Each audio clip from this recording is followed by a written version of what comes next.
أعوذ بالله من الشيطان الرجيم بسم الله الرحمن الرحيم الحمد لله الصلاة والسلام على رسول الله وعلى آله وأصحابه أجمعين أما بعد رب اشرح لي صدري ويسر لي أمري واحلل عقدة من لساني ويفقهوا قولي.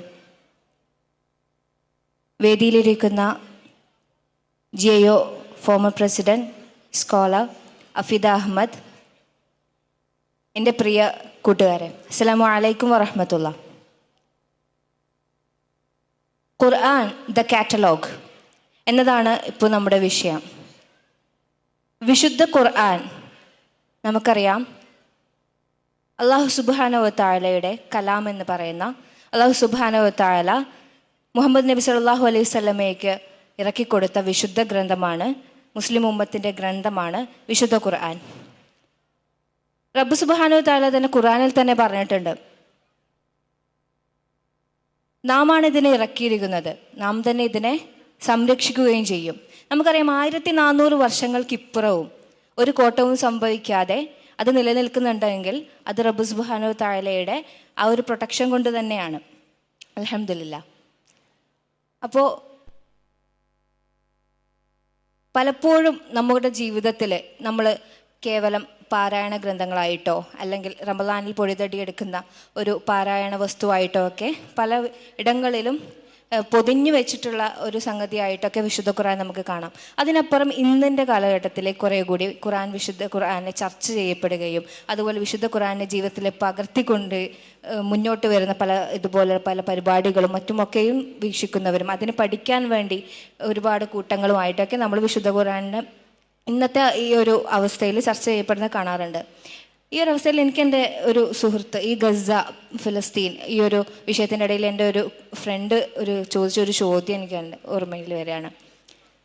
എങ്ങനെയാണ് ആ ഒരു പോരാട്ട ഭൂമിയിലും എങ്ങനെയാണ് ആ ഫലസ്തീനിലെ ആ ഒരു ജനതയ്ക്ക്, കുഞ്ഞു മക്കളായിക്കോട്ടെ മുതിർന്നവരായിക്കോട്ടെ, അവരെങ്ങനെയാണ് ആ അവശിഷ്ടങ്ങൾക്കിടയിൽ, ആ ഭൂമിക്കടിയിൽ, അതിൻ്റെ ആ ഒരു കൂട്ടത്തിൻ്റെ ഇടയിൽ ഇരുന്നിട്ട് പോലും അവർക്ക് പാരായണം ചെയ്യാൻ കഴിയുന്നത് എന്ന് ഒരിക്കലും ഒരു സുഹൃത്ത് ചോദിച്ചിട്ടുണ്ടായി. അതുതന്നെയാണ് വിശുദ്ധ ഖുർആനെ അവിടെ ഫിലിസ്തീനിലുള്ള മക്കൾ അല്ലെങ്കിൽ ഫിലിസ്തീനിലുള്ള ജനത ഈ വിശുദ്ധ ഖുർആനിൽ നിന്ന് അവരുടെ ജീവനും ജീവിതവും ഒക്കെയും അവർ അവിടെ ഓൾറെഡി അവരവിടെ കൊടുത്തു കഴിഞ്ഞു. ഇനിയുള്ള കാലം അവരത് വെയിറ്റ് ചെയ്തിരിക്കുകയാണ്, ഷഹാദത്തിന് വേണ്ടിയിട്ട് വെയിറ്റ് ചെയ്തിരിക്കുകയാണ്. അപ്പോൾ അവർക്ക് ഇതിനുള്ള ഊർജ്ജം കിട്ടുക ആ പോരാട്ട ഭൂമിയിലും ഉറ്റവരുടയവരൊക്കെ ഒരുപക്ഷെ മരണപ്പെട്ട് കിടക്കുന്ന ആ ഒരവസ്ഥയിലും അവർക്കതിനുള്ള ഊർജ്ജം ലഭിക്കുന്നതൊക്കെയും വിശുദ്ധ ഖുർആനിലൂടെയാണെന്ന് ഒരു പറഞ്ഞു തരുന്ന ഒരു വീഡിയോ ക്ലിപ്പൊക്കെ കണ്ടതിൽ ഊർജ്ജം കൊള്ളുകയാണ്. അപ്പോൾ നമുക്ക് അങ്ങനെ ഒരു കഴിയുന്നുണ്ടോ എന്നുള്ളത് ആയിഷ റളിയല്ലാഹു അൻഹയോട് നബി സല്ലല്ലാഹു അലൈഹി വസല്ലമയെ കുറിച്ച് ചോദിച്ചപ്പോൾ ആയിഷ ബീവി പറയുന്നതുണ്ട്, കാന ഖുലുഖുഹു അൽ ഖുർആൻ. അതായത് നബി എന്ന് പറയുന്നത് ഖുർആനാണ്, നബിയുടെ സ്വഭാവം എന്ന് പറയുന്നത് വിശുദ്ധ ഖുർആനാണെന്ന്. അപ്പോൾ നമുക്കിതിൽ നിന്ന് ഉൾക്കൊള്ളേണ്ടതും അത് തന്നെയാണ്. നമ്മൾ വിശുദ്ധ ഖുർആൻ എന്നുള്ളത്, നമ്മുടെ ഗ്രന്ഥം എന്നുള്ളത് ഏകദേശം പൊതിഞ്ഞു കെട്ടി അല്ലെങ്കിൽ നമ്മൾ ഇങ്ങനെ ഭയങ്കരമായി വിശുദ്ധമായി കണ്ട് നമ്മളിങ്ങനെ ഒരു സ്ഥലത്ത് പാത്ത് വെക്കുക എന്നുള്ളതിൻ്റെ അപ്പുറത്ത് അതിനെ പാരായണം ചെയ്തുകൊണ്ട് അതിനെ ഉൾക്കൊണ്ടുകൊണ്ട് അതിൻ്റെ ഭംഗി മനോഹാരിതയിലേക്കും ഇറങ്ങിച്ചെന്നുകൊണ്ട് അതിൽ നിന്ന് മുത്തുകളും പവിഴങ്ങളും വാരിയെടുത്തുകൊണ്ട് അതിൽ നിന്ന് തന്നെ നമുക്ക് റെസിസ്റ്റൻസും, ഇനി നമുക്ക് ഏത് ഫാസിസ്റ്റുമോ ഏത് ഇസ്ലാമോഫോബിക്കായാലും എങ്ങനെയുള്ള ഒരു കാലഘട്ടത്തിലാണെങ്കിലും പ്രതിസന്ധികളിലാണെങ്കിലും അതിനെതിരെ പോരാടാനുള്ള ഊർജ്ജവും ഒക്കെയും വിശുദ്ധ ഖുർആൻ തന്നെ നമുക്ക് നൽകുന്നുണ്ട് എന്നുള്ള പാഠം കൂടിയാണ് അതിൽ നിന്ന് കിട്ടുന്നത്. അപ്പോൾ ഈ ഒരു അവസ്ഥയിൽ കുറച്ചുകൂടി നമ്മുടെ വിശാലമായി സംസാരിക്കാൻ വേണ്ടിയിട്ട് വിശുദ്ധ ഖുർആൻ, അതായത് ഖുർആൻ ദ കാറ്റലോഗ് എന്ന വിഷയത്തിൽ നമ്മോട് സംസാരിക്കാൻ വേണ്ടി ഇവിടെ അഫീദ അഹമ്മദ് സാഹിബ എത്തിച്ചേർന്നിട്ടുണ്ട്. അവരെ ഈ വേദിയിലേക്ക് ഞാൻ ഹൃദ്യമായി സ്വാഗതം ചെയ്യുന്നു. അൽഹംദുലില്ലാ അൽഹംദുലില്ലാഹി റബ്ബിൽ ആലമീൻ അസ്സലാത്തു വസ്സലാമു അലാ റസൂലിൽ അമീൻ വഅലാ ആലിഹി വഅസ്ഹാബിഹി അജ്മഈൻ. വേദിയിലിരിക്കുന്ന എൻ്റെ പ്രിയപ്പെട്ട സഹോദരി തനൂജ, എൻ്റെ കൊച്ചനുജത്തിമാരെ, അസ്സലാമു അലൈക്കും വറഹ്മത്തുള്ളാഹി വബറകാതുഹു. അല്ലാഹു സുബ്ഹാനഹു വ തആല നമ്മെ എല്ലാവരെയും അനുഗ്രഹിക്കുമാറാകട്ടെ. ഖുർആനെ കുറിച്ച് എന്താണ് പറയാനുള്ളത് അല്ലേ? നമ്മളൊക്കെ ഇങ്ങനെ വിചാരിക്കും, ഖുർആനെ കുറിച്ച് നമ്മൾ കുറേ കേട്ടിട്ടുണ്ട്, അല്ലെങ്കിൽ നമ്മളിപ്പോൾ ജനിച്ച് ഇത്ര പ്രായമായതിനിടക്ക് ചിലപ്പോൾ ഏറ്റവും കൂടുതൽ കേട്ടിട്ടുണ്ടാവുക ഖുറാനെ കുറിച്ചായിരിക്കും അല്ലേ? ഈ ഒരു ടൈം ഏതാ? 7 മണി കഴിഞ്ഞ ഒരു സമയം. ഏതാ സമയം? ഏതാ സമയം? ഖുറാൻ ഓതുന്ന സമയല്ലേ? അല്ലേ? ഖുറാൻ ഓതുന്ന സമയമാണ് അല്ലേ? നമ്മുടെ കയ്യിലൊക്കെ ഒരു സാധനം ഇല്ലേ? എന്തൊരു സാധനം ഇല്ലേ? ഇതില് ഇവിടെ കൂടിയിരിക്കുന്ന ആളുകളിൽ എത്ര ആളുകളുടെ ഫോണുകളിൽ പിന്നെ ഖുറാനിൻ്റെ ഏതെങ്കിലും ഒരു ആപ്ലിക്കേഷൻ ഉണ്ട്? ആ, ഭൂരിഭാഗം ആളുകളുടെ കയ്യിലുണ്ട് അല്ലേ? വേറൊരു ക്വസ്റ്റ്യൻ ചോദിക്കട്ടെ. ഈ ആപ്ലിക്കേഷൻ ഉള്ള ഫോണുകളിൽ നിന്ന് നിങ്ങൾ എത്ര പേര് ഓരോ ദിവസവും ഒരു 5-10 മിനിറ്റ് ഖുറാൻ പാരായണം ചെയ്യാറുണ്ട്? കൈവക്കാൻ ആരും ഇല്ലേ? ഇല്ല. അപ്പൊ എന്താണ് പറയാൻ പോകുന്നതിൻ്റെ ഒരു പ്രസക്തി എന്ന് നിങ്ങൾക്ക് ക്യാച്ച് ചെയ്യാൻ പറ്റുന്നുണ്ട് അല്ലേ? ഓക്കെ. പണ്ട് പിന്നെ ചെറിയ ചെറിയ സമയത്ത്, അതായത് ഒരു 7-8 വയസ്സുള്ള പ്രായത്തിൽ നമ്മൾ പിന്നെ ഖുറാൻ ഓതാൻ എടുക്കുമല്ലോ. അന്നേരം എടുക്കലുണ്ട്, ഇപ്പം എടുക്കലില്ല എന്നല്ലേ ഞാൻ പറയുന്നത്. അപ്പോൾ എടുത്തു കഴിഞ്ഞാൽ ചിലപ്പോൾ നമ്മുടെ കയ്യിൽ നിന്ന് മുസഫ് താഴെ വീണു പോകും അല്ലേ? നമ്മുടെ കയ്യിൽ നിന്നൊക്കെ സംഭവിക്കുന്ന ഒരു സാധനമാണ്. ഖുറാൻ എടുക്കാൻ വേണ്ടി കുനിഞ്ഞിട്ട് പിന്നെ എടുക്കുമ്പോൾ പുറത്തൊരു അടി വീണിട്ടുണ്ടാവും. നിങ്ങൾക്കൊക്കെ ആർക്കെങ്കിലും ഒരു അനുഭവം ഉണ്ടോ? അങ്ങനെ ഉണ്ടായിട്ടുണ്ടോ? ഞങ്ങളൊക്കെ ചെറുപ്പത്തിൽ അങ്ങനെ ആയിരുന്നു. എന്തെങ്കിലും അഥവാ മുസാഫ് നിലത്ത് വീണ് കഴിഞ്ഞാൽ അത് എടുക്കുമ്പോൾ, അല്ലെങ്കിൽ അത് എടുക്കുന്ന ആ ഒരു ഗ്യാപ്പിൽ നമ്മുടെ പുറത്തേക്ക് ഠോ എന്നൊരു ശബ്ദം ഉണ്ടാവും, സംഭവിച്ചു കഴിഞ്ഞിട്ടുണ്ടാവും. അപ്പോൾ അങ്ങനെ ആയിരുന്നു ഖുറാന്. എന്താണ് ഈ ഖുറാനുമായി ബന്ധപ്പെട്ട് നമ്മൾ പഠിക്കുമ്പോൾ, അല്ലെങ്കിൽ നമ്മുടെ മുൻ തലമുറ എങ്ങനെയാണ് ആ ഒരു പരിശുദ്ധ ഗ്രന്ഥത്തെ കാണുകയും മനസ്സിലാക്കുകയും ഏറ്റെടുക്കുകയും ചെയ്തത് എന്ന് നമ്മൾ മനസ്സിലാക്കേണ്ടതുണ്ട്. ഞാനിപ്പോൾ ഒരു 2-3 ക്വസ്റ്റ്യൻസ് നിങ്ങളോട് ചോദിക്കാം അല്ലേ? നമുക്കൊക്കെ ഇഷ്ടമാണല്ലോ ഇങ്ങനെ ചോദ്യം ചോദിച്ച് ഉത്തരം പറയാൻ, ഭയങ്കര ഇഷ്ടമല്ലേ? നമ്മൾ പലപ്പോഴും ഖുറാനിനെ അല്ലെങ്കിൽ പിന്നെ എന്ത് സംഗതിയെയും പരീക്ഷകളൊക്കെ നമ്മൾ കാണാറുള്ളത് ചോദ്യം ചോദിച്ച് ഏറ്റവും കൂടുതൽ മാർക്ക് വാങ്ങുന്നവരെന്ന നിലക്കാണല്ലോ അല്ലേ? കൂടുതൽ സ്കോർ ചെയ്യാനുള്ള ഒരു സംഗതിയായിട്ടാണ് പലപ്പോഴും നമ്മുടെ അക്കാദമിക് മേഖല അങ്ങനെയാണ് നമ്മളെ പഠിപ്പിച്ചിട്ടുള്ളത്. ഓക്കെ, എന്താണ് ഖുറാനിൽ എത്ര സൂക്തങ്ങളുണ്ട്? ഖുറാനിൽ എത്ര സൂക്തങ്ങളുണ്ട്? എത്രയുണ്ട്? 28? 114? ഉറപ്പാ? ഓക്കെ. സൂക്തങ്ങൾ എന്ന് വെച്ചാൽ എന്താ? സൂക്തങ്ങൾ എന്ന് വെച്ചാൽ എന്താ? അധ്യായാണോ? അധ്യായാണോ സൂക്തങ്ങൾ? എന്താ സൂക്തങ്ങൾ എന്ന് വെച്ചാല്? ആയത്തുകളാണ്. ഓക്കെ, നിങ്ങൾക്ക് തെറ്റും എന്ന് വിചാരിച്ചിട്ട് തന്നെയാണ് ഞാൻ ചോദിച്ചത്. ഓക്കെ, ഖുറാനിൽ എത്ര അധ്യായങ്ങളുണ്ട്? അതാണ് 114. ഖുറാനിൽ എത്ര സൂക്തങ്ങളുണ്ട്, ആയത്തുകളുണ്ട്? 6000? 6000 കഴിഞ്ഞാൽ പിന്നെ നമുക്ക് ഒരു ഇതുണ്ട് അല്ലേ? 6000 പല അഭിപ്രായങ്ങളുണ്ട്. 6666 ആയത്തുകൾ എന്ന് പറയപ്പെടുന്നുണ്ട്. 6234 ആയത്തുകൾ എന്ന് പറയുന്നുണ്ട്. ഇതൊക്കെ ഉണ്ട്, ഇതൊക്കെ നമുക്കറിയാം അല്ലേ? ഖുറാനിൽ എത്ര പദങ്ങളുണ്ട് എന്നാർക്കെങ്കിലും അറിയോ? അറിയോ? ആരെങ്കിലും ഉണ്ടോ ഈ കൂട്ടത്തിൽ ഖുറാനിൽ എത്ര പദങ്ങളുണ്ട് എന്നറിയുന്നവരാരെങ്കിലും ഉണ്ടോ? ലഫ്ലുകൾ അറിയോ? അറിയില്ല. ഓക്കെ, ഞാൻ നോക്കി പറയട്ടെ. ഖുറാനിലുള്ള പിന്നെ പദങ്ങൾ എന്ന് പറയുന്നത് 3,23,760 എന്നാണ് പറയപ്പെടുന്നത് അല്ലേ? നമുക്ക് ഇത്രയും കാലം അറിയായിരുന്നു ഇത്രക്കായിരം പദങ്ങൾ അടങ്ങിയതായിരുന്നു ഖുറാൻ എന്ന് നമുക്കറിയായിരുന്നോ? അറിയായിരുന്നോ? ഇല്ല. ഇമാം റാസി പ്രഗത്ഭനായ പണ്ഡിതനാണ്, മുഫസ്സിർ കൂടിയാണ്. അദ്ദേഹം പറയുന്നത് വിശുദ്ധ ഖുറാന് 60,000-ലേറെ അമാനുഷികതകളെ കുറിച്ച് സംസാരിക്കുന്നുണ്ട് എന്നാണ്. 60,000-ലേറെ അമാനുഷികതകളെ കുറിച്ച് സംസാരിക്കുന്ന ഗ്രന്ഥമാണ് നമ്മുടെ കയ്യിലുള്ള വിശുദ്ധ ഖുർആൻ എന്ന് പറയുന്നത്. പക്ഷേ നമ്മൾ എങ്ങനെയാണ് അതിനെ ഏറ്റെടുത്തിരിക്കുന്നത് എന്നുള്ളതാണ് നമ്മൾ ഇനി ചർച്ച ചെയ്യാൻ വേണ്ടി പോകുന്ന കാര്യം. നേരത്തെ ഇവിടെ സഹോദരി പല സംഗതികളും സൂചിപ്പിച്ചു അല്ലേ? എങ്ങനെയാണ് വിശുദ്ധ ഖുർആന് ഒരു പുതിയ നാഗരികത സൃഷ്ടിച്ചിട്ടുള്ളത്? എങ്ങനെയാണ് വിശുദ്ധ ഖുർആന് പുതിയ കാലത്തോടും സംസാരിച്ചു കൊണ്ടിരുന്നത്? എന്ത് വിപ്ലവമാണ് വിശുദ്ധ ഖുർആൻ ഈ ഒരു ലോകത്തിന് നൽകിയിട്ടുള്ളത്, സംഭാവന നൽകിയിട്ടുള്ളത്? ഇതൊക്കെ നമ്മൾ കാണുകയും പഠിക്കുകയും മനസ്സിലാക്കുകയും ഒക്കെ ചെയ്യുന്നുണ്ട്. നമ്മളിപ്പോൾ ഇവിടെ കൂടിയിരിക്കുന്ന ആളുകൾ എനിക്ക് തോന്നുന്നൊരു 20 അല്ലേ 23, 25 വയസ്സുള്ള ആളുകളായിരിക്കും. വിശുദ്ധ ഖുർആന് പലപ്പോഴായിട്ട് നമ്മൾ പിന്നെ റമളാനിലാണെങ്കിലും അല്ലാതെ ഒക്കെ ഓതുന്നവരാണ്. പക്ഷേ ഈ വിശുദ്ധ ഖുർആന് ഞാൻ ഇത്രയും വയസ്സിൻ്റെ അടുക്ക് പാരായണം ചെയ്തതിന് ശേഷം എൻ്റെ ജീവിതത്തിൽ ഖുർആൻ മുഖേന ചില മാറ്റങ്ങൾ ഉണ്ടായിട്ടുണ്ട് എന്ന് നമുക്ക് എപ്പോഴെങ്കിലും തോന്നിയിട്ടുണ്ടോ? തോന്നിയിട്ടുണ്ട്. Very good. എല്ലാവർക്കും അങ്ങനെ തോന്നുന്നുണ്ടോ?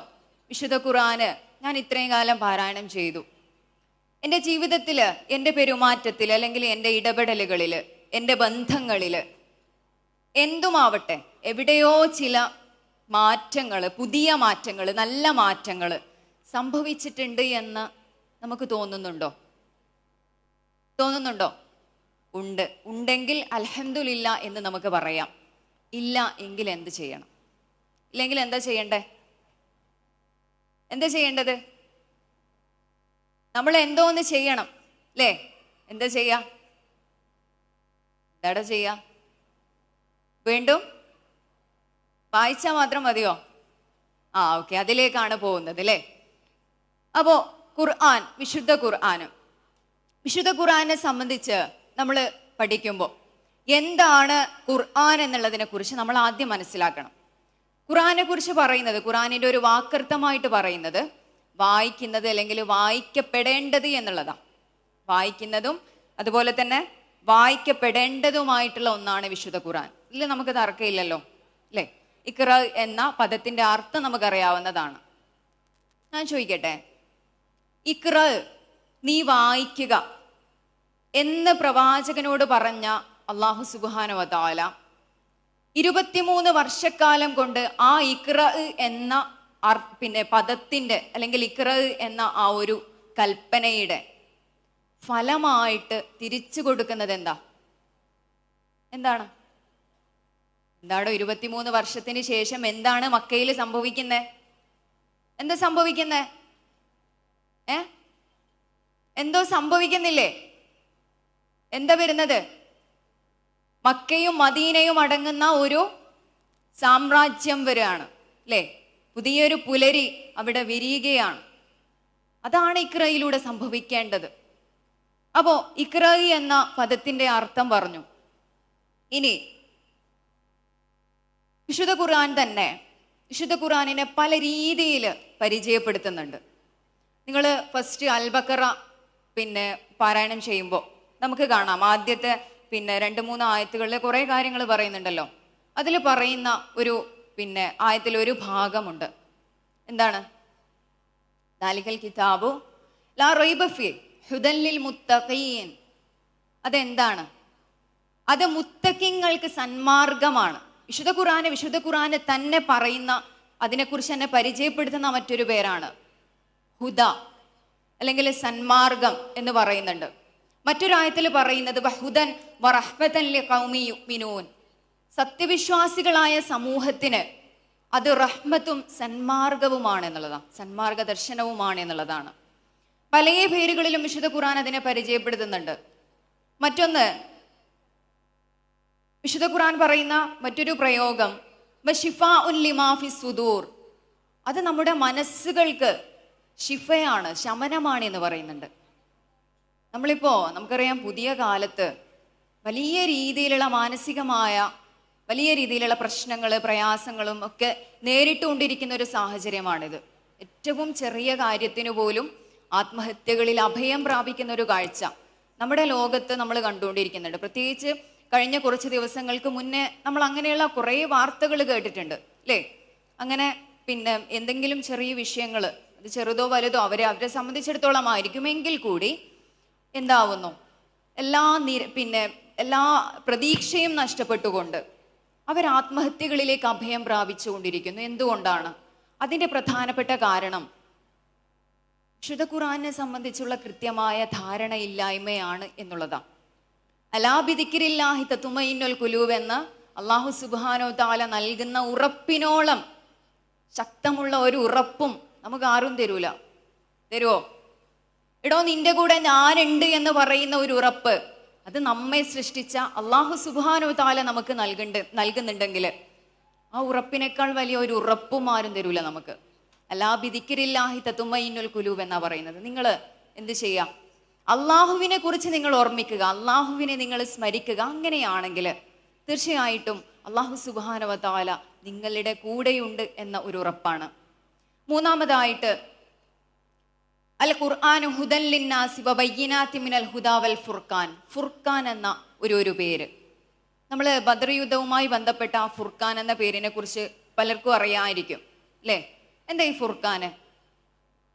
ഫുർഖാൻ എന്നുള്ളതിന്റെ ഭാഷാർത്ഥം എന്താ അറിയോ ആർക്കെങ്കിലും? ഫുർഖാൻ എന്താണ്? അറിയില്ലേ? ഫുർഖാൻ എന്താടോ? സത്യാസത്യ വിവേചനം എന്ന് നമ്മൾ പറയും, അല്ലേ? സത്യത്തെയും അസത്യത്തെയും തമ്മിൽ വേർതിരിക്കുന്ന ഒന്ന്. അതാണ് എന്ത്? വിശുദ്ധ ഖുർആൻ.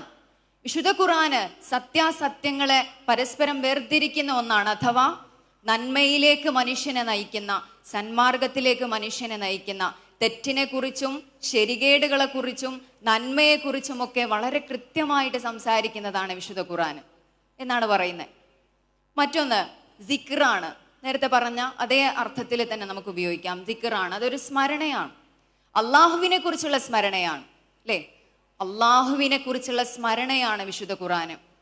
അത് നമ്മുടെ ചുണ്ടുകളിലാവട്ടെ, നമ്മുടെ പ്രവർത്തനങ്ങളിലാവട്ടെ, അവിടെയൊക്കെയും നമ്മൾ കാണിക്കേണ്ടുന്ന ദൈവസ്മരണ കൂടിയാണ് വിശുദ്ധ ഖുർആൻ എന്നാണ് അല്ലാഹു സുബ്ഹാനഹു തആല വിശുദ്ധ ഖുർആനിലൂടെ തന്നെ സൂചിപ്പിക്കുന്നത്. മറ്റൊന്ന് നൂറ്, പ്രകാശമാണ്. അന്ധകാരത്തിൽ നിന്ന് മനുഷ്യനെ വെളിച്ചത്തിലേക്ക് നയിക്കുന്നതാണ് വിശുദ്ധ ഖുർആൻ. നൂറാണ് എന്ന് പറയുന്നു. അപ്പൊ ബുർഹാൻ എന്ന് പറയുന്നുണ്ട്, അഥവാ അതൊരു തെളിവാണ്. നമ്മൾ വിശുദ്ധ ഖുർആനെ പഠിക്കുമ്പോൾ നമുക്ക് ഏറ്റവും ഇഷ്ടപ്പെട്ട ചില സംഗതികളുണ്ടല്ലോ. നമ്മൾ കഥ കേൾക്കാൻ ഭയങ്കര ഇഷ്ടമുള്ള ആളുകളാ, അല്ലേ? കഥ കേൾക്കാൻ ഇഷ്ടമല്ലേ? കഥ കേൾക്കാൻ ഇഷ്ടമുള്ള നമ്മൾക്ക് പല തരത്തിലുള്ള കഥകൾ വിശുദ്ധ ഖുർആൻ പറയുന്നുണ്ട്. കഴിഞ്ഞ കാലത്ത് ജീവിച്ചു മരിച്ചുപോയ നിരവധി സമൂഹങ്ങളെ കുറിച്ച് വിശുദ്ധ ഖുർആൻ പറയുന്നുണ്ട്. പല സംഭവങ്ങളെ കുറിച്ച് വിശുദ്ധ ഖുർആൻ പറയുന്നുണ്ട്. ആ സംഭവങ്ങളിലൊക്കെയുള്ള പല അർത്ഥത്തിലുള്ള സംഗതികൾ നമ്മളെ വല്ലാണ്ട് സ്വാധീനിക്കുകയും ചെയ്യും, അല്ലേ? അപ്പോ ബുർഹാനാണ്, അഥവാ അത് തെളിവാണ് എന്ന് പറയുന്നു. കഴിഞ്ഞ കാലത്തെ കുറിച്ച് കൂടിയുള്ള ഒരു തെളിവാണ് വിശുദ്ധ ഖുർആൻ എന്ന് പറയുന്നത്. മറ്റൊന്ന് ഖയ്യിമാണ്, അഥവാ അത് വളരെ വിലപിടിപ്പുള്ളതാണ് എന്ന് പറയുന്നു.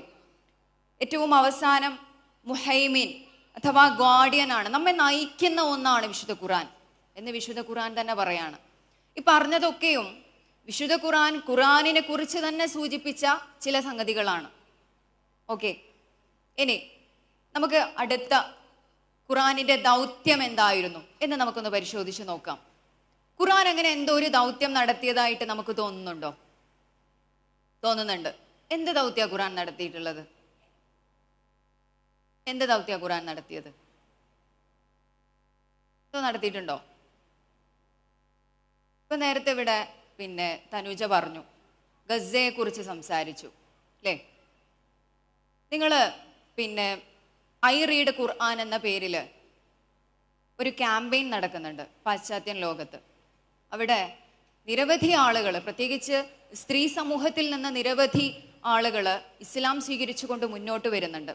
മേഘൻ എന്ന ഒരു ആക്ടിവിസ്റ്റ് ഇസ്ലാം സ്വീകരിച്ച വാർത്തയൊക്കെ നിങ്ങൾ സോഷ്യൽ മീഡിയ വഴി കണ്ടിട്ടുണ്ടാവും. ഇവിടെ സൂചിപ്പിച്ചു, അഥവാ ഗസയിലെ ആളുകൾ എങ്ങനെയാണ് അവർക്ക് ആ അർത്ഥത്തിലുള്ള മനക്കരുത്ത് ലഭിച്ചത്, അല്ലേ? എങ്ങനെയാണ് നമ്മൾ കാണുന്നു ചെറിയ കുട്ടികൾ, ചെറിയ കുട്ടികൾ, 6ഉം 7ഉം ഒക്കെ വയസ്സുള്ള കുട്ടികൾ അവരുടെ പേരുകൾ അവരുടെ ശരീരങ്ങളിൽ എഴുതി വെച്ചുകൊണ്ടിരിക്കുകയാണ്. എന്തിനു വേണ്ടിയിട്ടാ? ഷഹാദത്ത് അല്ലെങ്കിൽ ഷഹീദുകളായാല് അവരെ തിരിച്ചറിയുന്നതിന് വേണ്ടിയിട്ടാണ്. അല്ലേ? നമുക്കൊന്ന് ആലോചിച്ച് നോക്കാൻ പറ്റുന്നുണ്ടോ? അവിടെയുള്ള മാതാക്കളെയും പിതാക്കളെയും ഒക്കെ നമ്മൾ കാണുന്നുണ്ട് വ്യത്യസ്തങ്ങളായ സന്ദർഭങ്ങളിൽ. അവരെങ്ങനെയാണ് ഓരോ ഷഹാദത്തിനെയും സ്വീകരിച്ചുകൊണ്ടിരിക്കുന്നത്. തൻ്റെ ഏറ്റവും അടുത്ത ബന്ധു ഷഹീദായപ്പോൾ ആ ഒരു അഭയാർത്ഥി ക്യാമ്പ് മുഴുവൻ മുട്ടായി വിതരണം ചെയ്ത ഒരു മനുഷ്യനെ നിങ്ങൾ കണ്ടിട്ടുണ്ടോ?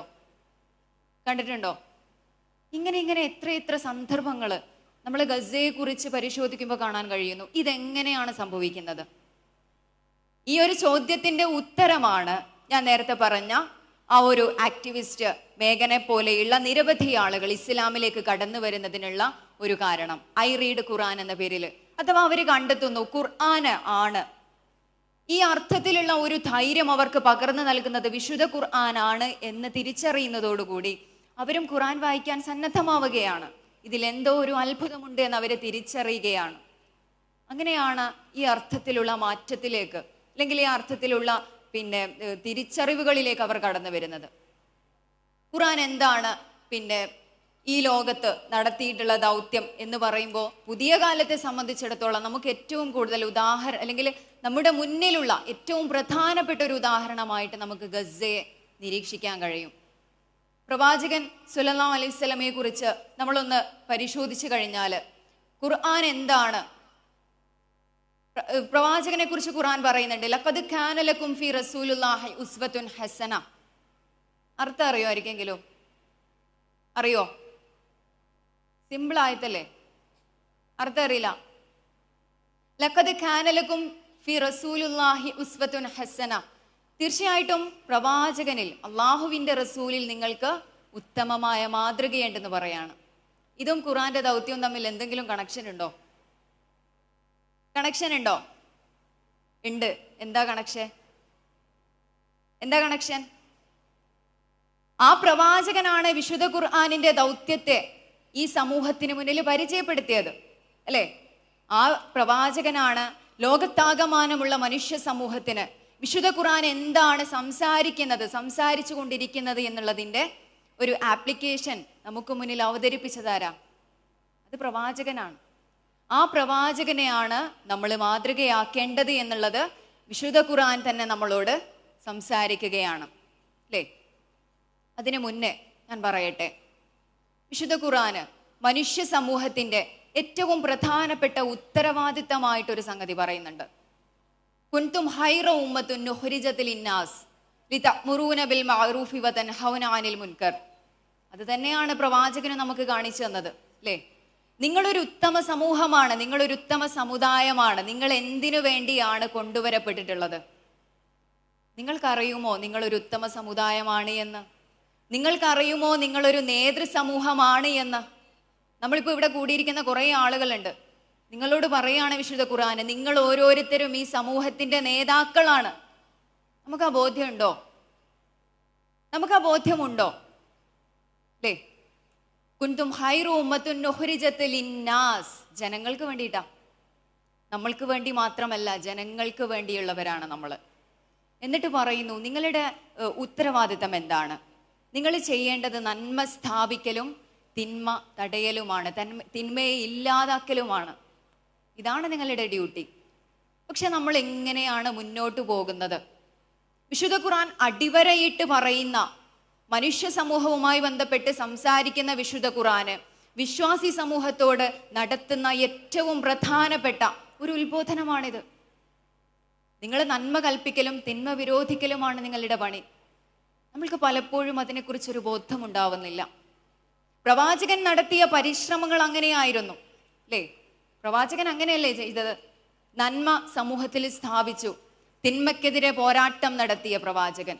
ഇനി വേണ്ട, നമ്മൾ കഴിഞ്ഞ പ്രവാചകന്മാരുടെ ഒക്കെ ചരിത്രം എടുത്തൊന്ന് പരിശോധിച്ച് നോക്കിയാട്ടെ. ഓരോ പ്രവാചകന്മാരും എങ്ങനെയാണ് തൻ്റെ സമൂഹത്തോട് ഇടപെട്ടത്? നൂഹ് നബിയുടേതാവട്ടെ, ലൂത്ത് നബി അലൈഹിസ്സലാമിൻ്റെതാവട്ടെ, ഇബ്രാഹിം നബി അലൈഹിസ്സലാമിൻ്റെതാവട്ടെ, ഷുഐബ് നബി അലൈഹിസ്സലാമിൻ്റെതാവട്ടെ, ഇങ്ങനെ തുടങ്ങി ഓരോ പ്രവാചകന്മാരും തങ്ങളുടെ സമൂഹത്തിലുള്ള പ്രശ്നങ്ങളെ കൃത്യമായി അഡ്രസ്സ് ചെയ്ത ആളുകളായിരുന്നു, അല്ലേ? സാമ്പത്തികമായിട്ടുള്ള ക്രയവിക്രയങ്ങളിൽ സംഭവിക്കുന്ന അനീതികേടിനെ കുറിച്ച് സംസാരിക്കുന്ന, അതിനെ ചോദ്യം ചെയ്യുന്ന, ലൈംഗികതയുമായി ബന്ധപ്പെട്ടുള്ള പ്രശ്നങ്ങളെ വളരെ കൃത്യമായിട്ട് അഡ്രസ്സ് ചെയ്ത, അങ്ങനെ തുടങ്ങി എല്ലാത്തിനെയും ഒരു മനുഷ്യൻ അല്ലെങ്കിൽ ഒരു സമൂഹത്തിനുള്ള എല്ലാ പ്രശ്നങ്ങളെയും കൃത്യമായി അഡ്രസ്സ് ചെയ്തുകൊണ്ട് അതിനെതിരെ ശബ്ദിച്ചുകൊണ്ട് മുന്നോട്ട് പോയ ഒരു സമൂഹത്തിൻ്റെ പിൻഗാമികളാണ് നമ്മൾ ഓരോരുത്തരും. അതാണ് വിശുദ്ധ ഖുർആൻ നമ്മളിൽ ഏൽപ്പിക്കുന്ന ദൗത്യം എന്ന് പറയുന്നത്. നമ്മൾ എന്തിനു വേണ്ടിയാണ്? നമ്മൾ മറ്റുള്ളവർക്ക് വേണ്ടിയാണ്. നമ്മൾ എന്താ പറയാ? നമ്മൾ ആർക്ക് വേണ്ടി എന്നാ പറയാ? ഞാൻ എപ്പോഴും പറയുന്ന ഒരു സംഗതിയാണ്, നമ്മൾ കുട്ടികളുമായിട്ട് അടികൂടുമ്പോൾ അല്ലേ, നമ്മുടെ ചെറിയ ആളുകളായിട്ടൊക്കെ അടികൂടുമ്പോൾ നമ്മൾ എപ്പോഴും പറയുന്നൊരു സംഗതിയാ, ഇനി ഇൻ്റെ കാര്യം നോക്കിയാൽ മതി അല്ലേ, ഇൻ്റെ കാര്യം നോക്കിയാൽ മതി, എൻ്റെ കാര്യത്തിലേക്ക് ഇനി ഇടപെടണ്ട. നമ്മൾ പറയില്ലേ? പറയലുണ്ട്. പക്ഷെ അള്ളാഹ് പറയാണ് എന്താ? ഇൻ്റെ കാര്യവും ഓൻ്റെ കാര്യവും ഈ സമൂഹത്തിൻ്റെ എല്ലാവരുടെയും കാര്യം നോക്കാൻ ഏൽപ്പിക്കപ്പെട്ട ആളുകളാണ് നമ്മൾ ഓരോരുത്തരും. ഓക്കെ, നെക്സ്റ്റ്, മനുഷ്യ ജീവിതത്തെ എങ്ങനെയാണ് ഖുർആൻ അഭിസംബോധന ചെയ്യുന്നത്? ഇപ്പൊ പറഞ്ഞു ഖുർആനിന്റെ ദൗത്യത്തെക്കുറിച്ച് നമ്മൾ പറഞ്ഞല്ലോ. ഖുർആൻ എന്തൊക്കെ സംഗതികളാണ് മനുഷ്യനോട് പറയുന്നത്? ആദ്യം പറഞ്ഞു, ഖുർആൻ എന്ന് പറയുന്നത് സന്മാർഗ ദർശനമാണ് അല്ലേ, സന്മാർഗ ദർശനമാണ്. ഖുർആൻ തന്നെ ഖുർആനെ കുറിച്ച് കുറെ കാര്യങ്ങൾ പറഞ്ഞു. ഇത് മാത്രമാണോ ഖുർആന്? അല്ലാഹു സുബ്ഹാനഹു വ തആല പിന്നെ ഈ ലോകത്തുള്ള മനുഷ്യർക്ക് അവർക്ക് സന്മാർഗം കാണിച്ചു കൊടുക്കുക എന്ന് പറയുന്നത് അള്ളാഹുവിൻ്റെ ഉത്തരവാദിത്തമായിട്ട് ഏറ്റെടുത്ത ഒരു സംഗതിയാണ്. അതേ അള്ളാഹു മനുഷ്യനുമായി ബന്ധപ്പെട്ടുള്ള എല്ലാ മേഖലകളെ കുറിച്ചും സംസാരിക്കുന്നുണ്ട്. നിങ്ങളൊന്ന് പരിശോധിച്ച് നോക്കിയാൽ മതി. വിശുദ്ധ ഖുർആനില് നമസ്കാരത്തെക്കുറിച്ച് പറയുന്നില്ലേ? എത്ര റക്അത്ത് നമസ്കരിക്കണം എന്നാ വിശുദ്ധ ഖുർആൻ പറയുന്നില്ലേ? വിശുദ്ധ ഖുർആൻ പറയുന്നുണ്ടോ? ഇല്ല. എങ്ങനെ ഹജ്ജ് ചെയ്യണം എന്നാ പറയുന്നുണ്ടോ? ഇല്ല. അഥവാ ഒരു മനുഷ്യൻ വിശ്വാസിയാകുന്നതോടുകൂടി അവൻ്റെ ഏറ്റവും നിർബന്ധ ബാധ്യതകളായി തീരുന്ന കർമ്മങ്ങളെക്കുറിച്ച്, അതിൻ്റെ രൂപത്തെക്കുറിച്ച് കൃത്യമായിട്ട് പറയാത്ത വിശുദ്ധ ഖുർആന്. അത് നമുക്ക് കിട്ടുന്നത് പ്രവാചകനിലൂടെയാ അല്ലേ? എന്നാൽ നമ്മളോട് പറയുന്നുണ്ട്, യാ അയ്യുഹല്ലദീന ആമനു ലിയസ്തഅ്സിനകും അല്ലദീന മാ മലക്കത്ത് ഐമാനുക്കും വല്ലദീന ലാ യബഊന അൽ ഹുലുമ സലാസ മറാത്ത് എന്ന് പറയുന്നുണ്ട്. ആർക്കെങ്കിലും അതിൻ്റെ അർത്ഥം അറിയോ? അല്ലയോ വിശ്വാസികളെ, നിങ്ങളുടെ അധീനതയിലുള്ളവരും അതുപോലെ തന്നെ പ്രായപൂർത്തി എത്താത്ത കുട്ടികളും നിങ്ങളുടെ മുറിയിലേക്ക് കടന്നു വരുമ്പോൾ അവരനുവാദം ചോദിച്ചു കൊള്ളട്ടെ. വിശുദ്ധ ഖുർആൻ എന്തിനെക്കുറിച്ച് പറയുന്നില്ല? നമസ്കാരത്തെക്കുറിച്ച് പറയുന്നില്ല, നോമ്പിനെ കുറിച്ച് അങ്ങനെ കൃത്യമായിട്ടൊന്നും പറയുന്നില്ല.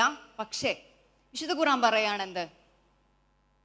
നിങ്ങളുടെ അധീനതയിലുള്ള ആളുകൾ, അതുപോലെ തന്നെ നമ്മുടെ കുട്ടികൾ അല്ലേ, പ്രായപൂർത്തി എത്താത്ത നമ്മുടെ കുട്ടികൾ നിങ്ങളുടെ മുറിയിലേക്ക് കടന്നു വരുമ്പോൾ അവർ നിങ്ങളോട് അനുവാദം ചോദിച്ചുകൊണ്ട് മുറിയിലേക്ക് കടന്നു വരട്ടെ എന്ന് പറയുന്ന വിശുദ്ധ ഖുർആന്. നിങ്ങളൊരു വഴിയിലൂടെ നടക്കുമ്പോൾ അല്ലെങ്കിൽ നിങ്ങൾ പുറത്തിറങ്ങുമ്പോൾ നിങ്ങൾ എന്ത് ചെയ്യണം? നിങ്ങളുടെ ദൃഷ്ടികൾ താഴ്ത്തണമെന്ന് പറയുന്ന വിശുദ്ധ ഖുർആന്. സ്ത്രീയോടും പുരുഷനോടും ഒരുപോലെ പറയുന്ന വിശുദ്ധ ഖുർആന് ഈ വിശുദ്ധ ഖുർആനാണ്. വീണ്ടും നമുക്ക് കാണാൻ പറ്റും പല മേഖലകളിൽ ഒരു മനുഷ്യനെ സംബന്ധിച്ചിടത്തോളം അവൻ ഇടപെടുന്ന എല്ലാ മേഖലകളെ കുറിച്ചും വളരെ കൃത്യമായിട്ട് വിശുദ്ധ ഖുർആൻ പറയുന്നതായിട്ട് നമുക്ക് കാണാം.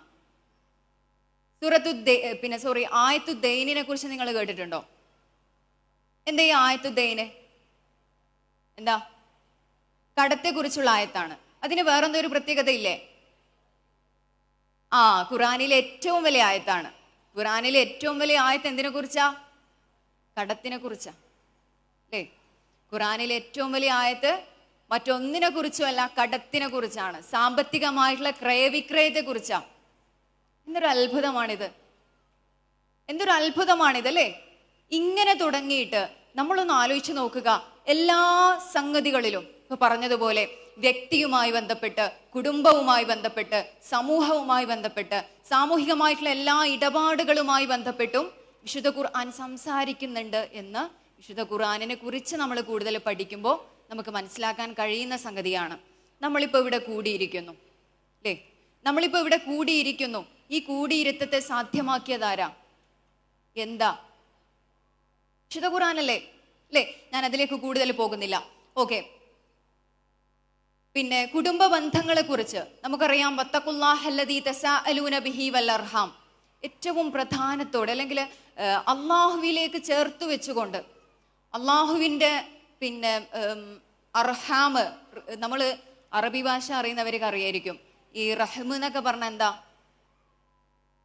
എന്താ ഗർഭപാത്രം എന്നാണെന്നോ അതിൻ്റെ അർത്ഥം. അപ്പോൾ അത്രത്തോളം പ്രാധാന്യത്തോടു കൂടി നിങ്ങൾ അള്ളാഹുവിനെ സൂക്ഷിക്കുക, അതുപോലെ തന്നെ എന്തും സൂക്ഷിക്കണം.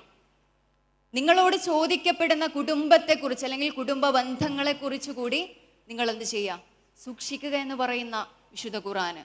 ഇങ്ങനെ തുടങ്ങി. പിന്നെ വബിൽ വാലിദൈനി ഇഹ്സാനൻ വബിദിൽ ഖുർബാ വൽ യതാമാ വൽ മസാകീനി വൽ ജാരിദിൽ ഖുർബാ വൽ ജാരിൽ ജുനുബി വസ്വാഹിബി ബിൽ ജംബി വബിനിസ് സബീലി വമാ മലക്കത് അയ്മാനുക്കും. നിങ്ങളുടെ പിന്നെ മാതാപിതാക്കളോട് എങ്ങനെ പിന്നെ വർത്തിക്കേണ്ടതുണ്ട്. അതുപോലെ തന്നെ നിങ്ങളുടെ ഏറ്റവും അടുത്ത ആളുകളോട്, പിന്നെ അഗതികളോട്, മിസ്കീനുകളോട്, പിന്നെന്താണ് വൽജാരിദിൽ ഖുർബ അല്ലേ, നിങ്ങളുടെ അയൽവാസികളോട്, അടുത്തുള്ള അയൽവാസിയും അതുപോലെ തന്നെ ദൂരെയുള്ള അയൽവാസിയും, അങ്ങനെ തുടങ്ങി വബിനിസ് സബീൽ സഞ്ചാരികളോടും നിങ്ങൾക്ക് അധീനതയിലുള്ള ആളുകളോടും ഒക്കെയും എങ്ങനെ വർത്തിക്കണമെന്ന് വിശുദ്ധ ഖുർആനാണ് നമുക്ക് പറഞ്ഞു തരുന്നത്. നമുക്കിങ്ങനെ അറിഞ്ഞിരുന്നോ? നമ്മൾ അറിഞ്ഞിരുന്നോ ഇത്?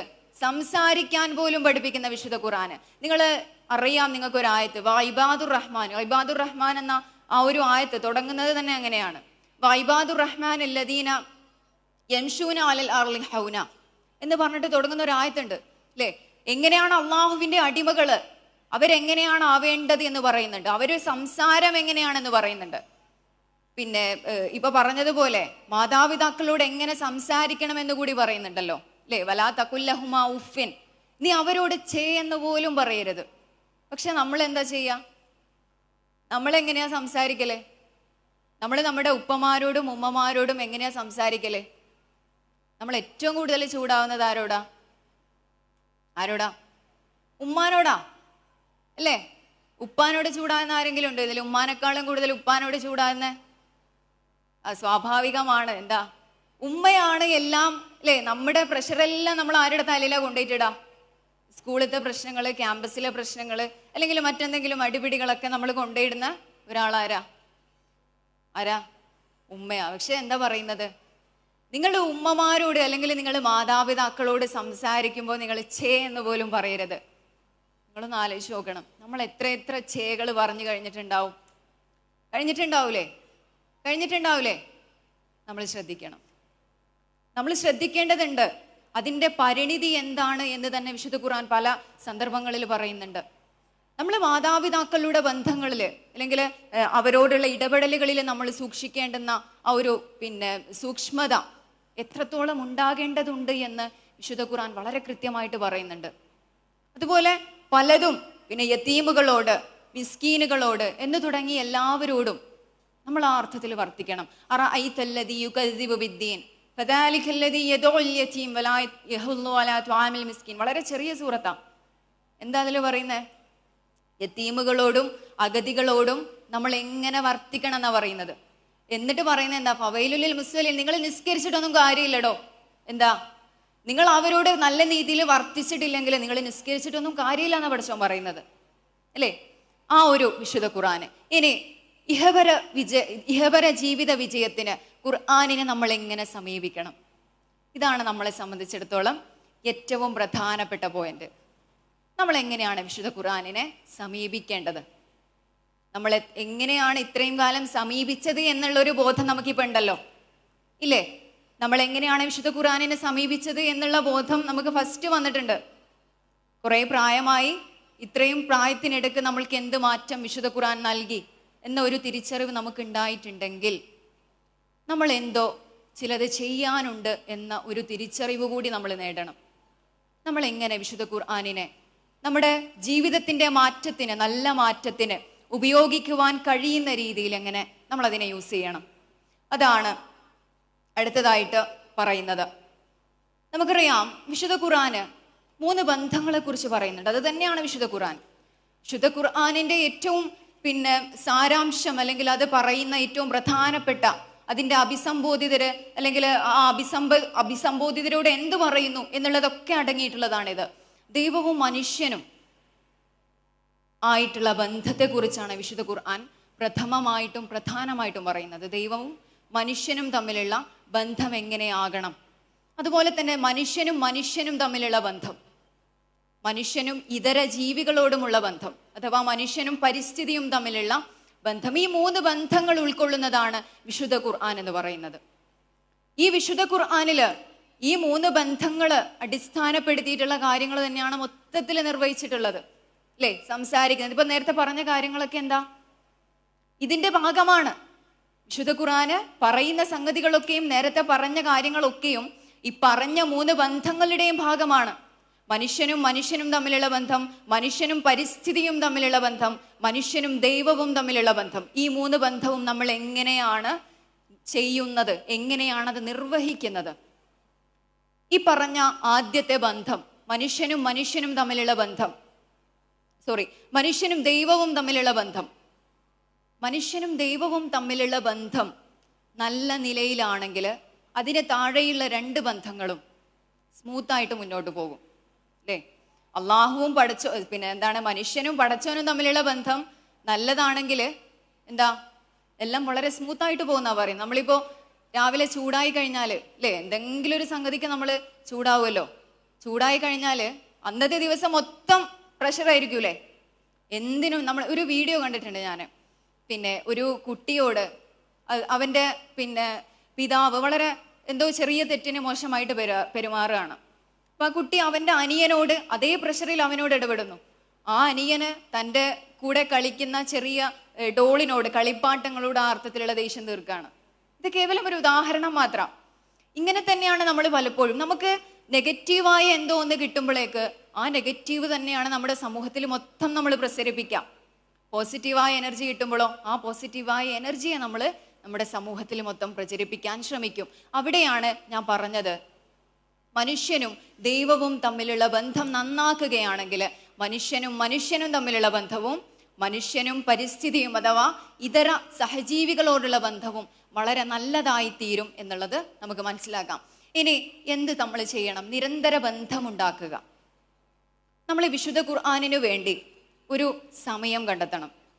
അല്ലെങ്കിൽ വിശുദ്ധ ഖുർആനുമായി ബന്ധപ്പെട്ട് നമ്മൾ ദിവസേനയുള്ള ഒരു കാര്യം പറയാറുണ്ടല്ലോ, 21 ദിവസം അത് കൃത്യമായി ഫോളോ ചെയ്യുന്നിടത്താണ് അതൊരു ശീലമായി മാറുന്നത് എന്ന് പറയലുണ്ട്. അതുപോലെ നമ്മുടെ ശീലമാക്കിയിട്ട് വിശുദ്ധ ഖുർആനിനെ നമ്മുടെ ജീവിതത്തിൻ്റെ ഭാഗമാക്കുവാൻ നമ്മൾ ശ്രമിക്കുക. വിശുദ്ധ ഖുർആനുമായി ബന്ധപ്പെട്ട് നിരന്തരമായിട്ടുള്ള ബന്ധം നമ്മൾ ഉണ്ടാക്കിയെടുക്കുവാൻ ശ്രമിക്കുക. നമ്മുടെ കയ്യിൽ ഈ സാധനം ഉണ്ടല്ലോ, അല്ലേ?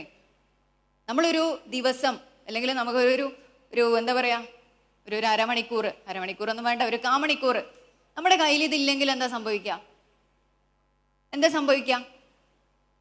നമ്മൾ വല്ലാതെ വയലന്റ് ആവൂലേ? വയലന്റ് ആവൂലെങ്കിലും ഒരു വല്ലാത്തൊരു പ്രയാസം നമ്മൾ അലട്ടൂലേ? എന്തോ ഒന്നുണ്ട് അതിൽ എന്നുള്ളൊരു ചിന്തയായിരിക്കില്ല നമുക്ക് ഉണ്ടാവാ. എന്നെ കാത്ത് എന്തോ ഒരു സാധനയിൽ കിടക്കുന്നുണ്ട്, അതെനിക്ക് നോക്കണം എന്നുള്ളൊരു ചിന്ത ഉണ്ടാവൂലേ? ഉണ്ടാവൂല? ഉണ്ടാവലുണ്ട്, അല്ലേ? അതെന്തുകൊണ്ടാ അങ്ങനെ ഒരു ചിന്ത ഉണ്ടാവുന്നേ? എന്തുകൊണ്ടാടോ? എന്തുകൊണ്ടാ അങ്ങനെ തോന്നുന്നേ? ഞാനും ഇതുമായിട്ടുള്ള ബന്ധത്തിന്റെ ഒരു വ്യാപ്തിയാണത്, അല്ലേ? ഞാനും ഈ എൻ്റെ കയ്യിലുള്ള ജീവനില്ലാത്ത സാധനവുമായി ബന്ധപ്പെട്ട് എൻ്റെ ഒരു ബന്ധമാണത്, കണക്ഷനാണത് കാണിക്കുന്നത്. അതിന് മറ്റൊരു ഉദാഹരണം പറഞ്ഞാൽ, നിങ്ങളുടെ ചങ്കുകൾ, അല്ലേ? എല്ലാവർക്കും ചങ്കുകൾ ഉണ്ടാവുമല്ലോ. ആ ചങ്കുകളോട് നമുക്ക് ഒരു ദിവസം നമ്മൾ പലപ്പോഴായിട്ട് സംസാരിക്കും. ഏറ്റവും പ്രധാനപ്പെട്ട വിഷയവും ഏറ്റവും അതല്ലാത്ത വിഷയമൊക്കെ നമ്മൾ സംസാരിക്കും. ഒരു ദിവസം അവളെ വിളിച്ചിട്ടില്ലെങ്കിൽ എന്താ സംഭവിക്കാം? ഭയങ്കര ഇടങ്ങാറായിരിക്കൂലേ? ഭയങ്കര ഇടങ്ങാറുണ്ടാവൂലേ? നിങ്ങൾക്കൊന്നും ചങ്കുകളില്ലേ? ഉണ്ടാവലില്ലേ? എല്ലാവരും ചിരിക്കാം. ഉണ്ടാവലുണ്ടാകും, ശരിയായിരിക്കും, അല്ലേ? അങ്ങനെ സംഭവിക്കാറുണ്ട്. ഞാൻ പറയുന്നു, നമ്മുടെ ഏറ്റവും അടുത്ത ആളുകളോട് നമ്മൾ നിരന്തരം എന്നോണം ബന്ധപ്പെടുന്നുണ്ട്. അവരില്ലാത്തൊരവസ്ഥ, അവരിൽ നിന്ന് വിട്ടു നിൽക്കുന്ന ഒരവസ്ഥ നമ്മളെ വല്ലാതെ പ്രയാസപ്പെടുത്തുന്നുണ്ടെങ്കിൽ ആ ഒരു ബന്ധമായിരിക്കണം നമ്മളും വിശുദ്ധ ഖുർആനും തമ്മിൽ ഉണ്ടാവേണ്ടത് എന്നുള്ളതാണ്. നിരന്തരമായിട്ട് വിശുദ്ധ ഖുർആനിൻ്റെ ചാരത്തിരിക്കുവാൻ നമുക്ക് കഴിയണം. ആ ഒരു തോന്നൽ ഉണ്ടാക്കിയെടുക്കാൻ നമുക്ക് പറ്റണം. കാരണം വിശുദ്ധ ഖുർആന് അള്ളാഹുവിൻ്റെ കലാമാണ്. വിശുദ്ധ ഖുർആനിനെ നമ്മൾ പാരായണം ചെയ്യുമ്പോൾ അള്ളാഹുവിനോടാണ് നമ്മൾ സംസാരിക്കുന്നത് എന്ന ബോധ്യമായിരിക്കണം നമ്മൾ നയിക്കേണ്ടത്. അള്ളാഹു നമ്മുടെ കൂടെയുള്ള, അള്ളാഹുവിനോട് സംസാരിച്ചിരിക്കുവാൻ കഴിയുന്ന ഒരു വേള, ഒരു ദിവസം എൻ്റെ ജീവിതത്തിൽ ഇല്ലെങ്കിൽ അത് മുഖേന പ്രയാസപ്പെടുന്ന ഒരു മനസ്സായിരിക്കണം നമ്മൾ ഓരോരുത്തരും സൃഷ്ടിച്ചെടുക്കേണ്ടത്, അല്ലേ? ഇൻഷാ അല്ലാഹ്. മറ്റൊന്ന്, ദിവസത്തിൽ ഒരു പ്രത്യേക സമയം ഖുർആൻ പഠനത്തിനായി നമ്മൾ മാറ്റിവെക്കുക. കണക്ട് ചെയ്ത സംഗതി തന്നെയാണ്. നമ്മൾ ഓരോ ദിവസവും ഒരു നിങ്ങളിപ്പോൾ ടൈം ടേബിൾ വെച്ചിട്ടൊക്കെ പഠിക്കുന്നുണ്ടാവുമല്ലോ, ഓരോ പോർഷൻസ് നിങ്ങൾ കംപ്ലീറ്റ് ചെയ്യുന്നുണ്ടാവും. അതുപോലെ വിശുദ്ധ ഖുർആനിൻ്റെ ഇന്ന ഭാഗം, ഇന്ന ദിവസം ഞാൻ പഠിക്കുമെന്ന ഒരു തീരുമാനം ഞാൻ എടുക്കുക, അല്ലേ? ഈസി അല്ലേ? നമുക്ക് വേണമെങ്കിൽ ഒരു 10 മിനിറ്റ് മിനിമം ഒരു 10 മിനിറ്റ് നമ്മൾ ഇതിനു വേണ്ടി മാറ്റിവെച്ചാൽ തന്നെ നമുക്ക് വലിയ രീതിയിലുള്ള മാറ്റങ്ങൾ ഉണ്ടാക്കിയെടുക്കാൻ പറ്റും. ഇമാം ഗസാലി അദ്ദേഹത്തിൻ്റെ പ്രശസ്തമായ ഗ്രന്ഥം ഇഹ്യാ ഉലൂമുദ്ദീനില് ഒരു സംഭവം പറയുന്നുണ്ട്. മഹാനായ ഒരു വ്യക്തിയുടെ അനുഭവമായിട്ടാണ് അദ്ദേഹം അത് പറയുന്നത്. അദ്ദേഹം പറയുന്നു, അദ്ദേഹം എന്ത് ചെയ്തു? അദ്ദേഹം വിശുദ്ധ ഖുർആൻ പഠിക്കുമായിരുന്നു, പാരായണം ചെയ്യുമായിരുന്നു. പാരായണം ചെയ്തുകൊണ്ടിരിക്കുന്നു. അദ്ദേഹം പറയുന്നു, ഞാനിത് ആദ്യം തിരഞ്ഞെടുത്തത്, വിശുദ്ധ ഖുർആനിനെ ആദ്യം ഞാൻ പാരായണം ചെയ്യുന്നതിന് വേണ്ടി എടുത്തിട്ടുള്ളത് എനിക്ക് പഠിക്കണം എന്ന ഒരു സംഗതി മുന്നിൽ വെച്ചുകൊണ്ടായിരുന്നു. എനിക്കിത് പഠിക്കണം എന്നായിരുന്നു അദ്ദേഹം മനസ്സിലാക്കിയത്. ശേഷം അദ്ദേഹം ആ ഒരു മൈൻഡ് മാറ്റാണ്. എന്നിട്ട് വിചാരിക്കുകയാണ്, ഇത് ജിബ്രീൽ എന്നോട് നേരിട്ട് വന്ന് പറയുന്ന രീതിയാണ്, അല്ലെങ്കിൽ ജിബ്രീൽ എന്നോട് ഇത് നേരിട്ട് വന്ന് സംസാരിക്കുകയാണ് എന്ന് വിചാരിച്ചുകൊണ്ട് അദ്ദേഹം അത് പഠിക്കുന്നു. അപ്പം അദ്ദേഹത്തിന് കുറെ കൂടി അത് അക്സെപ്റ്റബിളായി തീരുന്നു. വീണ്ടും അദ്ദേഹം ആ ഒരു മൈൻഡ് വീണ്ടും മാറ്റാണ്. എന്നിട്ട് പറയുന്നു, പ്രവാചകൻ സ്വല്ലല്ലാഹു അലൈഹി വസല്ലമ എന്നോട് ഇത് സംസാരിക്കുന്നതായിട്ട് എനിക്ക് തോന്നി, അല്ലെങ്കിൽ ആ ഒരു തോന്നൽ വെച്ച് ഞാനിത് പഠിക്കാൻ വിചാരിച്ചു. അപ്പോൾ എന്നെ വല്ലാതെ ഇത് അത്ഭുതപ്പെടുത്തുന്നു. എൻ്റെ ജീവിതത്തിലെ പല മാറ്റങ്ങളും ഇത് കൊണ്ടുവരുന്നതായിട്ട് എനിക്ക് അനുഭവപ്പെടുന്നു. അവസാനമായിട്ട് അദ്ദേഹം പറയുന്നു, ഞാനിത് അല്ലാഹു സുബ്ഹാനഹു വ തആല എന്നോട് നേരിട്ട് വന്ന് സംസാരിക്കുന്ന, അല്ലെങ്കിൽ എന്നോട് നേരിട്ട് വന്ന് സംസാരിക്കുന്ന രീതിയിൽ ആണ് എന്ന് ഞാൻ വിചാരിച്ചു. റബ്ബാണ് എന്നോട് സംസാരിച്ചുകൊണ്ടിരിക്കുന്നത്. വിശുദ്ധ ഖുർആൻ പാരായണം ചെയ്യുന്നതിന് വേണ്ടി ഞാൻ എടുക്കുന്ന സന്ദർഭത്തിൽ അള്ളാഹുവാണ് എന്നോട് നേരിട്ടത് പറഞ്ഞുകൊണ്ടിരിക്കുന്നത് എന്ന ഒരു ചിന്തയോടുകൂടി ഞാനിത് എടുത്തപ്പോൾ, പാരായണം ചെയ്തു തുടങ്ങിയപ്പോൾ, തീർച്ചയായിട്ടും എൻ്റെ മനസ്സിൽ ഇത് വല്ലാതെ, അല്ലെങ്കിൽ എൻ്റെ ജീവിതത്തെ ഇത് വലിയ രീതിയിൽ എല്ലാ അർത്ഥത്തിലും പരിവർത്തിപ്പിക്കുന്നതായിട്ട് മാറി എന്ന് അദ്ദേഹം പറഞ്ഞു വെക്കുന്നുണ്ട്. നിങ്ങളിന്നത് പ്രാക്ടീസ് ചെയ്ത് നോക്കാം, അല്ലേ? നമുക്ക് ഓരോരുത്തർക്കും പ്രാക്ടീസ് ചെയ്യാൻ പറ്റിയ ഒരു സംഗതിയാണ്. എന്നോടിത് സംസാരിക്കുന്നത് ആരാണ്? നമ്മൾ പലപ്പോഴും എന്തിനെടുക്കുക? നമ്മൾ സാധാരണ ഖുർആൻ എടുക്കുക എപ്പോഴാ? ഖുർആനിൻ്റെ മാസത്തിലല്ലേ? ഖുർആനിൻ്റെ മാസം ഏതാ? റമളാനാണ്, അല്ലേ? റമളാനിൻ്റെ പ്രത്യേകത എന്താ? ആണോ? അതാണോ ഖുർആനിൻ്റെ റമളാനിൻ്റെ പ്രത്യേകത? ഖുർആൻ ഇറങ്ങിയ മാസമാണെന്നാണ്, അല്ലേ? നമ്മൾ ഖുർആൻ എടുക്കപ്പ ഈ റമളാനിൽ മാത്രമാണ്, അങ്ങനെയല്ലേ? അല്ല എന്ന് കുറേ ആളുകൾ പറയുന്നുണ്ട്. അൽഹംദുലില്ലാ. ഈ ഖുർആന് നമ്മൾ ഈ റമളാനിൽ എടുക്കുമ്പോഴും ഖുർആൻ പാരായണം ചെയ്ത് പൂർത്തിയാക്കിയതിന് ശേഷം ഒരു ദുആയുണ്ട്. ഖത്തം തീർത്തു കഴിഞ്ഞാൽ ഒരു ദുആയുണ്ട്. അറിയോ ആരെങ്കിലും അറിയോ? ആരെങ്കിലും അറിയുന്നോളൊന്ന് കൈവന്തിച്ചേ. പോട്ടെ, ഖുർആന് റമളാനില് ഖത്തം തീർത്ത ആളുകൾ ഉണ്ടാവില്ലേ ഇതില്? അവരൊന്ന് കൈവന്തിച്ചേ. ഭൂരിഭാഗം ഉണ്ട്, അല്ലേ? ഇല്ലാത്തവരെന്ത് ചെയ്യണം? ശ്രമിക്കാം, അല്ലേ? അതിനു വേണ്ടി ശ്രമിക്കാം. അതും വേണം ഇൻഷാ അല്ലാഹ്. ബാക്കി അതും കൂടി ഞാൻ ആഡ് ചെയ്ത് പറയാം. അപ്പോൾ ഖത്തം തീർത്തു കഴിഞ്ഞാലുള്ള ദുആയെ കുറിച്ചാണ് പറയുന്നത്. ആ ദുആയുടെ അവസാനത്തിൽ ഒരു കാര്യം പറയുന്നുണ്ട്, വജഅൽഹു ലി ഹുജ്ജതൻ യാ റബ്ബൽ ആലമീൻ. എന്താണ്?